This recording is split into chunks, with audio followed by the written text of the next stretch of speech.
Hey guys, Solar here, back again with another review, and today we'll be taking a look at the Marvel Legends fan channel exclusive Monster Venom. So without further ado, let's get into it.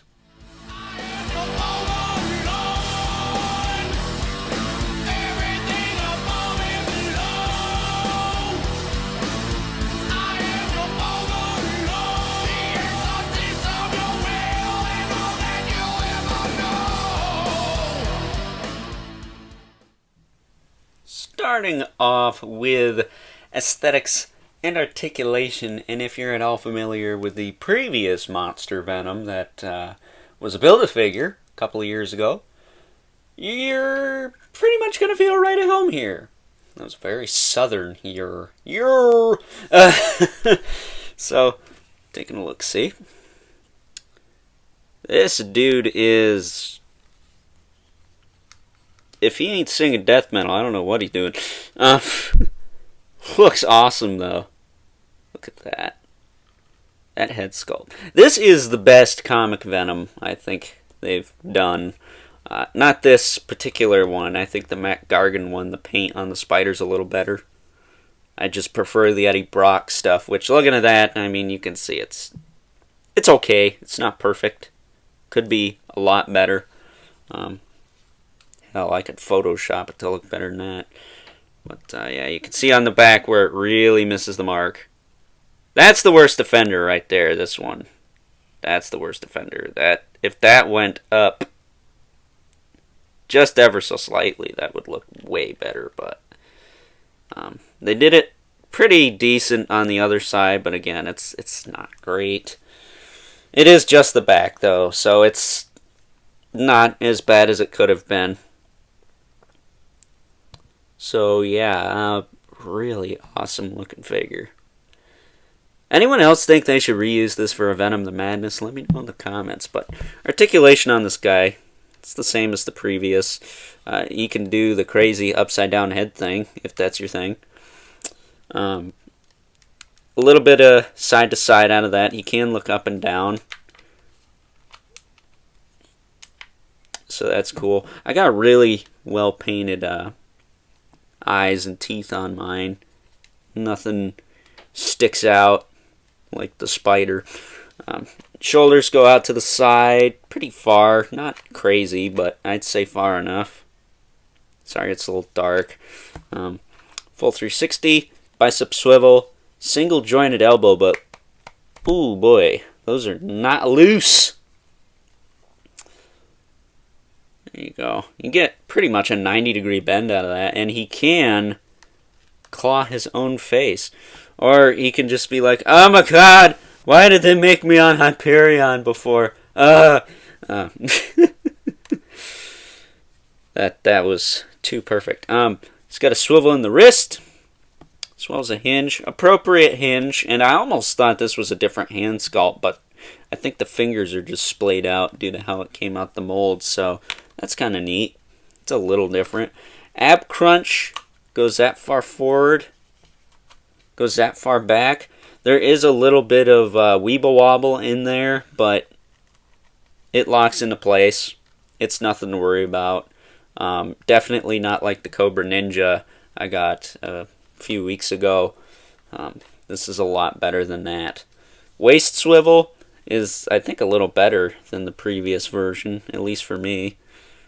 I did have some schmutz right there, but I was able to take that off with my fingernail. Hips, kick out to the side that far, back in, forward, not too bad. Thigh cut, works fine. Double jointed knee, works fine. Can't kick his own ass, but can do a lot better than some figures. So that's cool. He's got a big old Venom booty right there, though. So that's, if you're into that, I guess that's pretty sexy. Calf swivel, which looks ugly as sin. I never use that anyway, so screw that. Ankle rocker, works fine. Hinge at the foot, works pretty good. He's got peg holes, though he really doesn't need a stand. I will say it would have been nice to see him with the symbiote slipper feet, as I like to call them. But that's nothing that's going to bug me too much. I believe Eddie Brock has had the toes before in recent years, so it isn't not accurate. It's just a preference thing. But funny story about this guy because, well, there's no accessories, so we're not even going to bother getting into that because he doesn't have any other than the back plate, which I will say snaps on a little better than the previous release.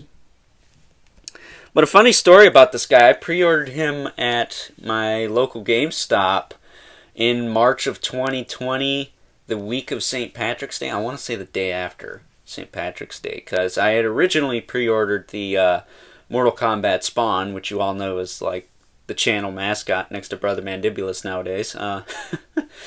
But I had pre-ordered that, but what is it? I think a friend of my dad's found it at Walmart, so I didn't need to have that on pre-order anymore, so I put money down on this guy, and then the madness hit. So our local GameStop closed for quite a while, and I thought they weren't going to get this guy. And originally I thought I had gotten some credit towards a Star Wars figure. I think it was Plo Koon, something like that.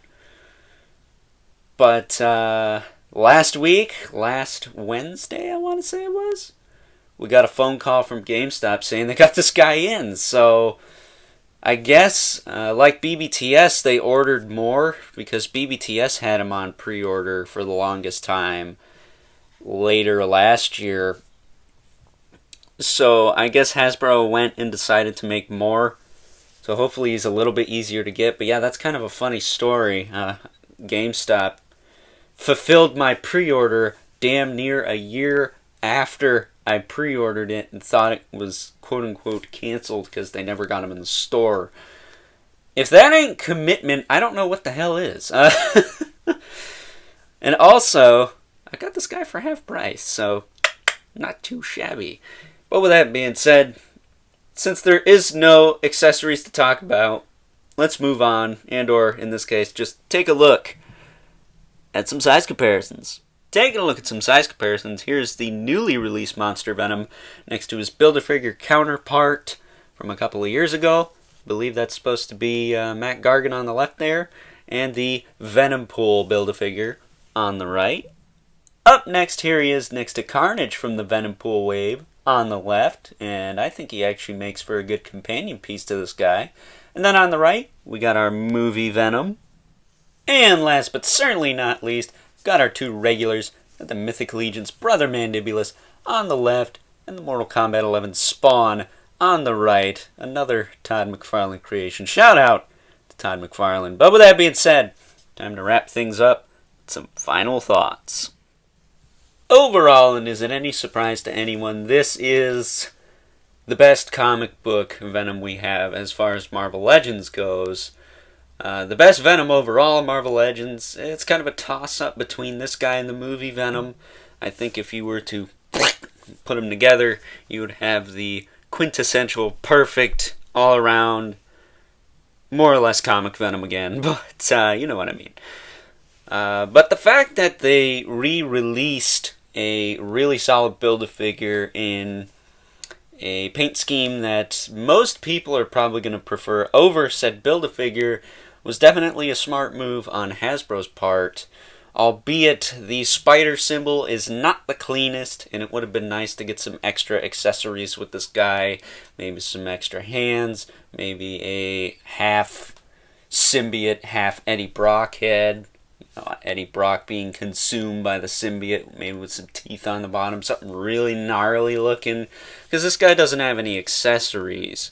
And it's not the first time they've done a BAF-sized figure in the quote-unquote deluxe series, whether it's been a fan channel exclusive or otherwise. So it would have been nice to get something new with this guy. And yeah, I would have maybe preferred the non-claw-toed feet, just the normal kind of symbiote slippers, as I like to call them.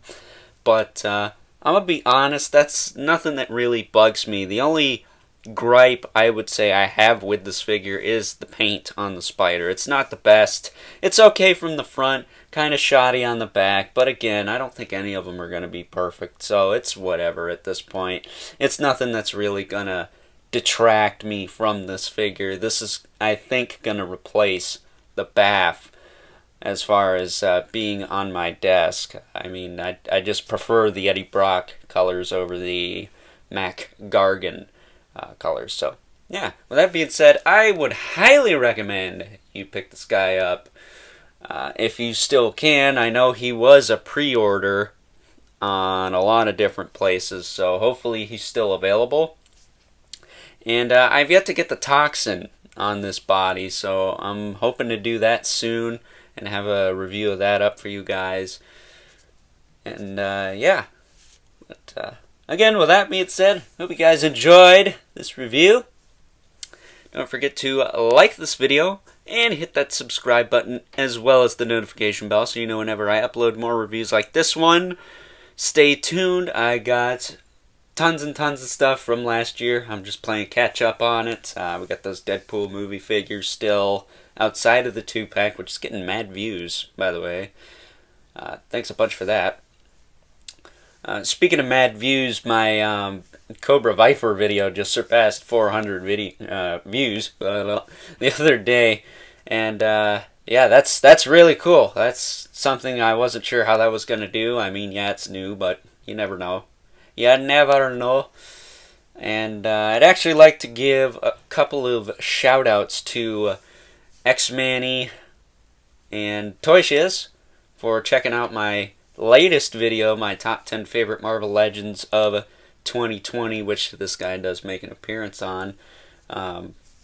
They checked it out, took time out of their day to watch my semi-professional, semi-shite video, and I really appreciate that.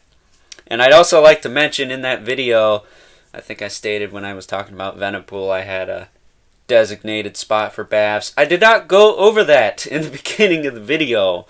That was another rule I made for myself. I wasn't going to include Baffs in the main top 10. I was going to have a designated spot for Baffs, which you all know Venom Pool was said spot if you watched that video. If not, please go check that out. I worked really hard on it, stayed up till damn near 5 a.m. in the morning, literally like twice making that thing. So yeah, it was a endeavor and a half to say the very least. But that being said, for the third time, jeez, don't forget to leave a comment in the comment section below. Let me know what you think of this guy. I think it's really awesome. You might think otherwise. You might think Stiltman is the coolest thing ever, which, that's fine. You're wrong, but that's fine. But remember, keep the comments civil, because the world sucks enough as it is. And as always, I'll catch you guys later.